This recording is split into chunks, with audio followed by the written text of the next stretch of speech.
1,64,000 police कार्मिकों की भर्ती की प्रक्रिया को हमने 6 वर्ष के अंदर पूरा किया है। 1,64,000 अनुमान कर सकते हैं।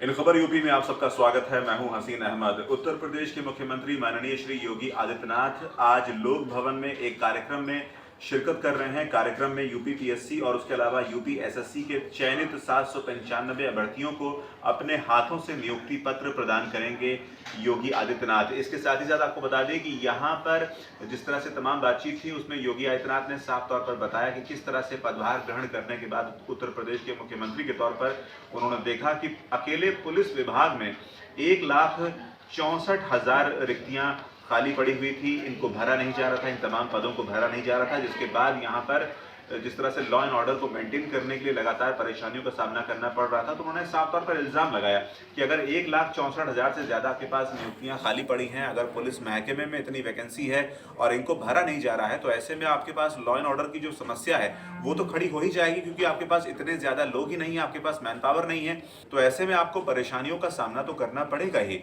तो उन्होंने बताया कि आने वाले वक्त में उन्होंने बहुत ही बेहतरीन तरीके से काम किया और तमाम ऐसी परेशानियों को दूर करने के लिए ऐसे विभागों में जांच किया और उसके बाद नियुक्तियों के आदेश दिए। और प्रदेश में फिलहाल बहुत सुचारू रूप से और निष्पक्ष रूप से इस वक्त रोजगार देने के लिए और तमाम महकमों में जो जगहें खाली हैं उनको भरने के लिए कवायद तेजी के साथ चल रही है। देखिए ये पूरा वीडियो। 2017 में, मार्च 2017 में जब हम लोगों ने शासन की बागडोर संभाली थी, हर एक विभाग में पद खाली पड़े हुए थे।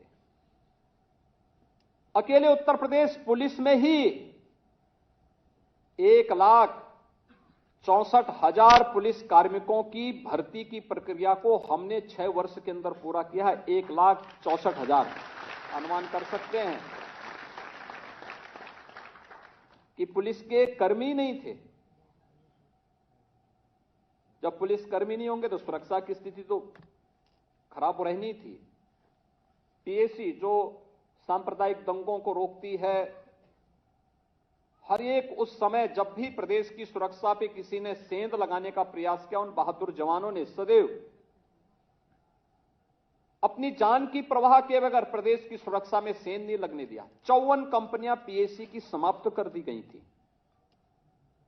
भर्ती नहीं हो रही थी क्योंकि भर्ती की प्रक्रिया, चाहे वह शिक्षा का हो, चाहे वह सुरक्षा से जुड़ी हुई हमारी पुलिस महकमे का हो या विभिन्न विभागों का हो, ये भर्ती इसलिए नहीं पूरी हो पाती थी क्योंकि भर्ती की प्रक्रिया प्रारंभ होते ही एक तो जितने भी आयोग थे उन सभी चयन आयोगों के ऊपर प्रश्न चिन्ह लगे हुए थे।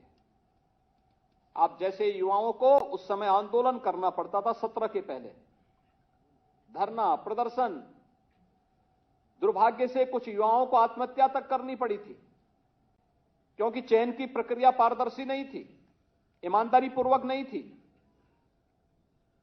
भाई भतीजेवाद का बोलबाला था, पैसे का लेन देन होता था।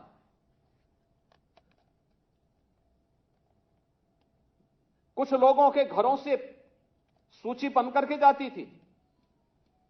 जो योग्य लोग नहीं थे उन्हें आयोगों का अध्यक्ष बनाया गया था। जो स्वयं योग्य नहीं है वह आयोग का अध्यक्ष बनेगा तो आयोग की कार्य पद्धति पर प्रश्न खड़े होंगे ही।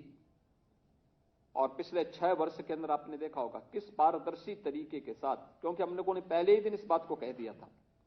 जब विभिन्न आयोगों के साथ मेरी बैठक हुई थी, मैंने इस बात को कहा था, मैंने कहा अगर यूपी के किसी नौजवान के साथ कोई भेदभाव हुआ, उसके जीवन के साथ खिलवाड़ हुआ, तो याद करना खिलवाड़ करने वाला अपनी पूरी जीवन फिर जेल के अंदर सड़ाएगा और जेल के अंदर हम उसे इस स्थिति में पहुंचाएंगे कि आने वाले समय में फिर वह उसके खानदान का कोई व्यक्ति सेवा में, शासकीय सेवा में या किसी इस प्रकार के आयोग में आने का फिर साहस नहीं कर पाएगा। ऐसी तमाम जानकारियों के लिए बने रहिए इन खबर यूपी के साथ।